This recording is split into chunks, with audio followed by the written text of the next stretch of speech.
Welcome to Inherently Distinctive. Hey everyone, welcome back to an all-new episode of Inherently Distinctive with attorney Mark Goodman. I'm your host, Mike Leon.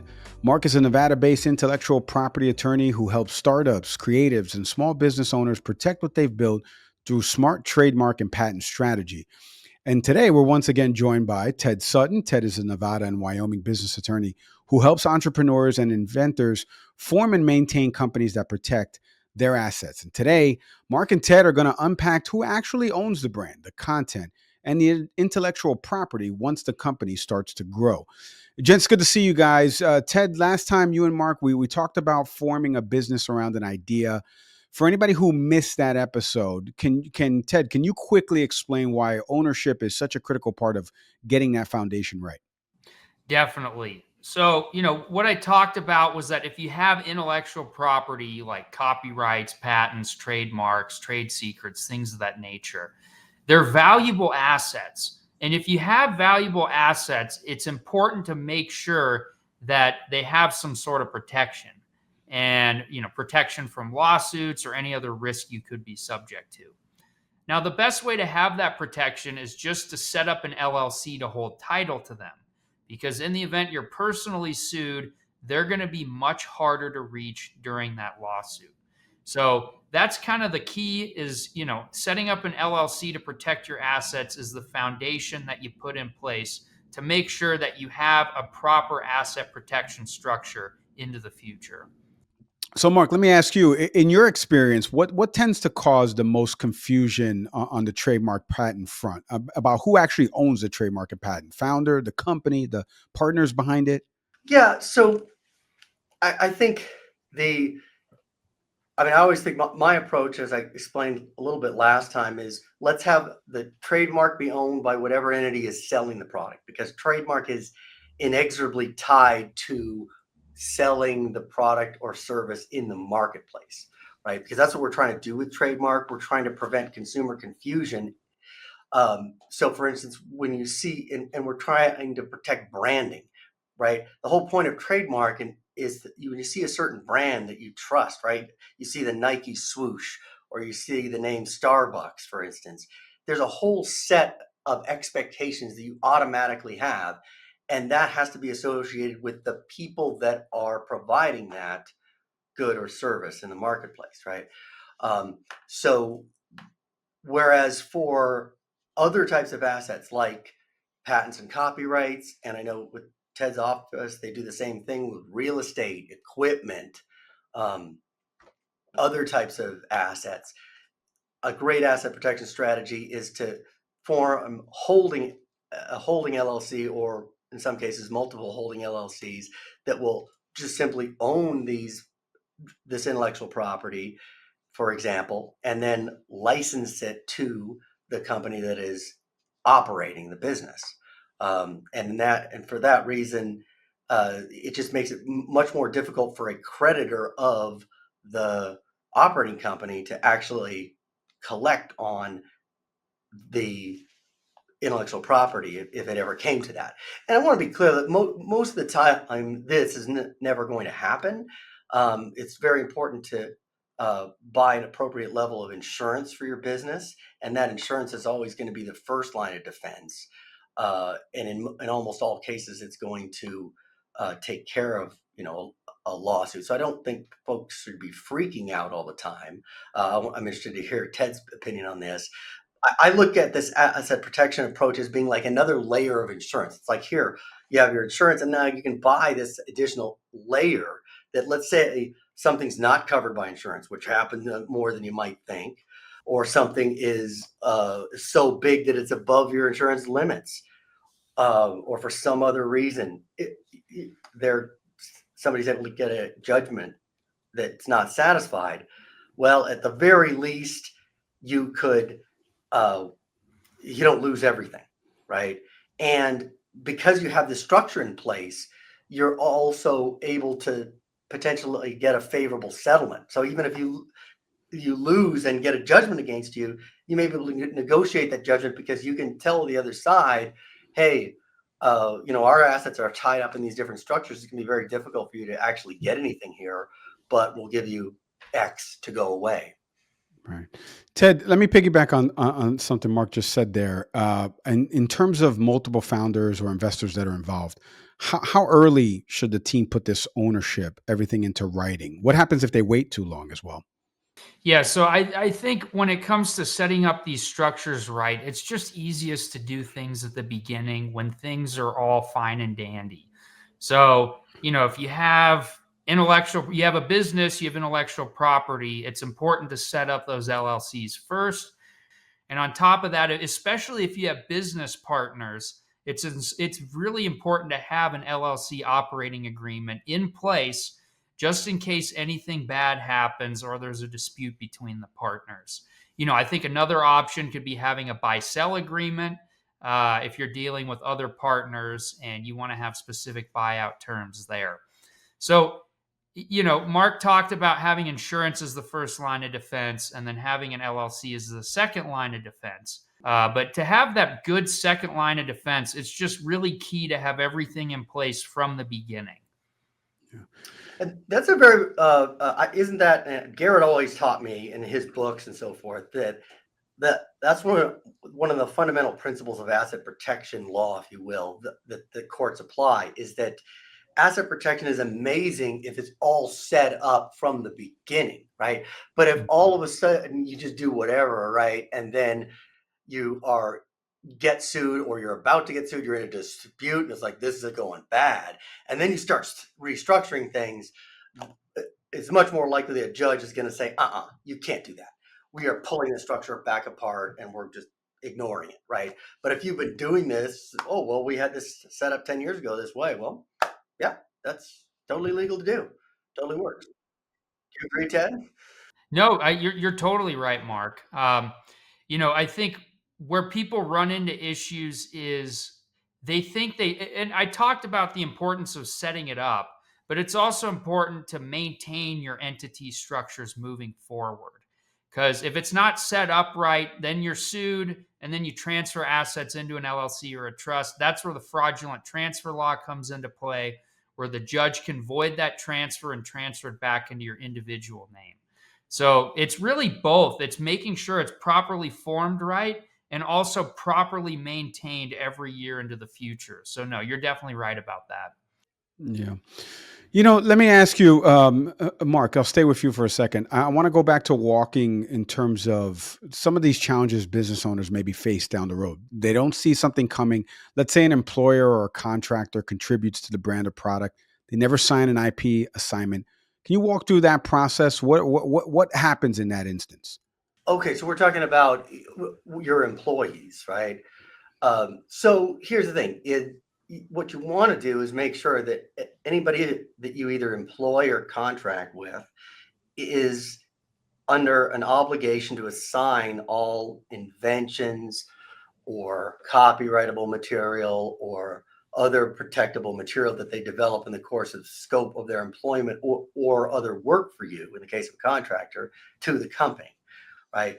And if you don't do that, the law will save you sometimes, but sometimes it won't, depending on the types of circumstances. We could dive into a whole episode on that, but I think you want to just kind of skip all of that and make sure you get folks to sign that assignment. And one little technical detail is that it's best if it's a present assignment. What I hereby assign anything now, rather than I promise to assign something in the future. You might think I'm crazy, but that sometimes matters in court. So it's good to have that drafted properly as well. Yeah. Speaking of drafted properly, Ted, I want to go back to something you mentioned about the business formation side. What other kind of entity structures or agreements are available to folks to help keep the ownership clean and prevent eventually, potentially, disputes later on? Yeah, well, I think the biggest thing is just to make sure that your structure is clean. So there's a lot of people out there that sell you on these complex entity structures, with 7 or 8 layers. I think there's a diagram just right over there that has seven different entity levels that some promoters are trying to sell people. I think the biggest thing is just to keep it simple to protect against certain types of attacks.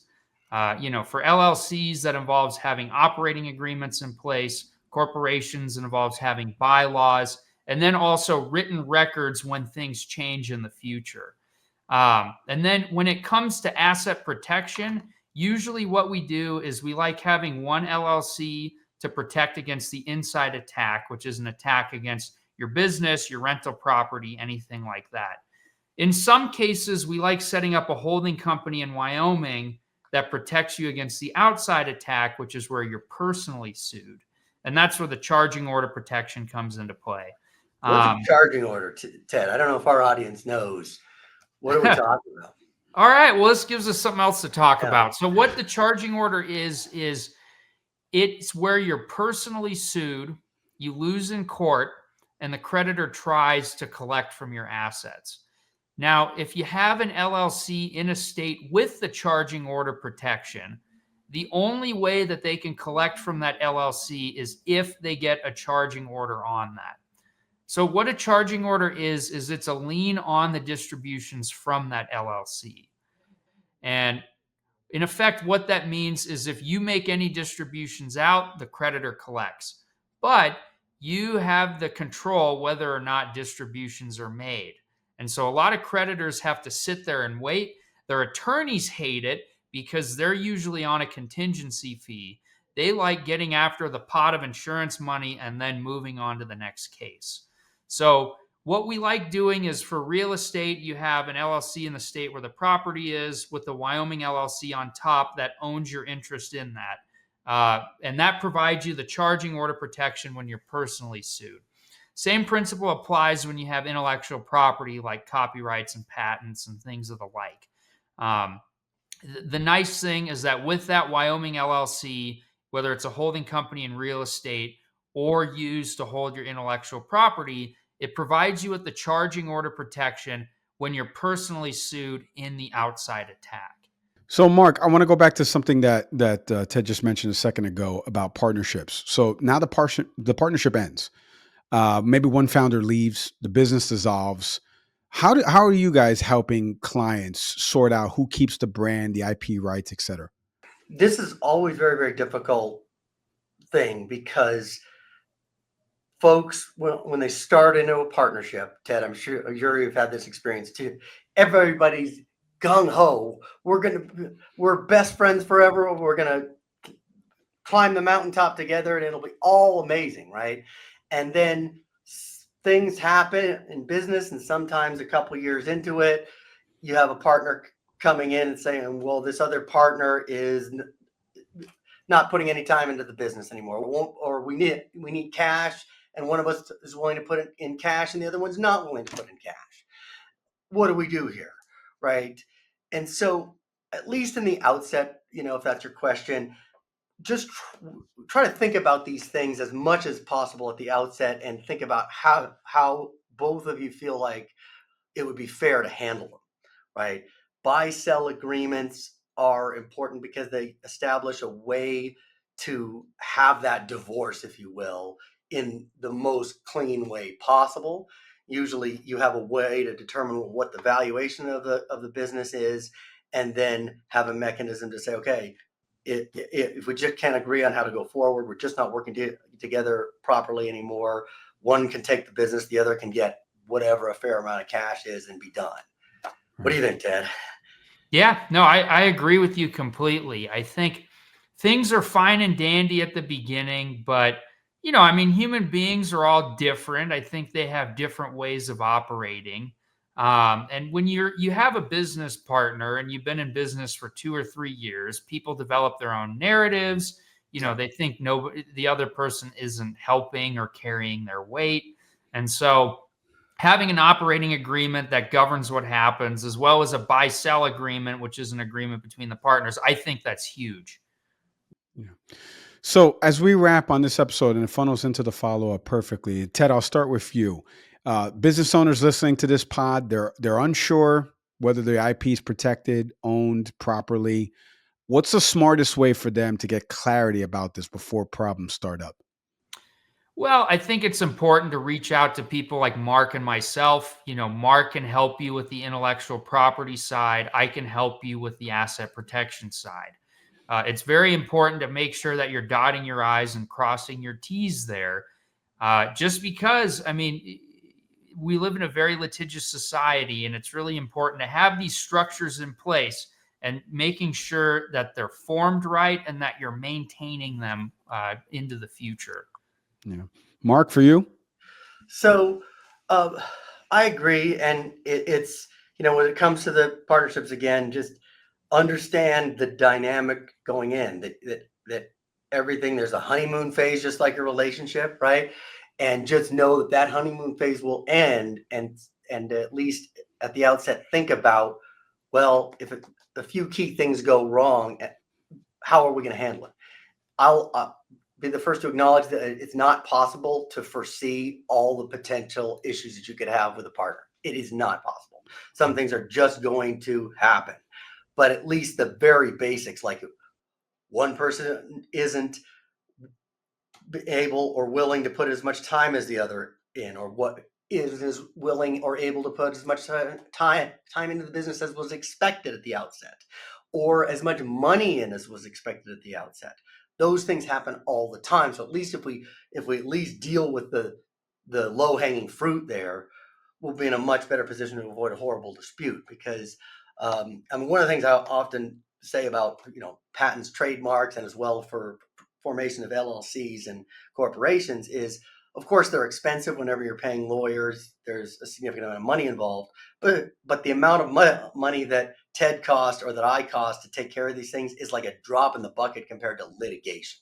Litigation is, I mean, I often joke with people, so, you could have take your whole family on a private jet to Europe, or we could have big litigation here, business litigation. I mean, it's really about the same price often. You would be surprised. So anything we can do to at least mitigate the risk of that is valuable. Yeah. Keep that private jet idea in mind, folks. Gents, thanks for the time and insights. I truly appreciate it, guys. Thank you. And thank you to everybody out there listening to today's episode of Inherently Distinctive with attorney Mark Goodman and our guest Ted Sutton. You want to learn more about protecting your ideas, inventions, and brands? Do me a favor, visit goodmanlawnevada.com. You want to learn more about Ted's work in business formation, asset protection? Visit corporatedirect.com. As always, share this episode with someone who needs to hear it. Like, subscribe, leave a review, and comment. I'm Mike Leon. We'll see you next time.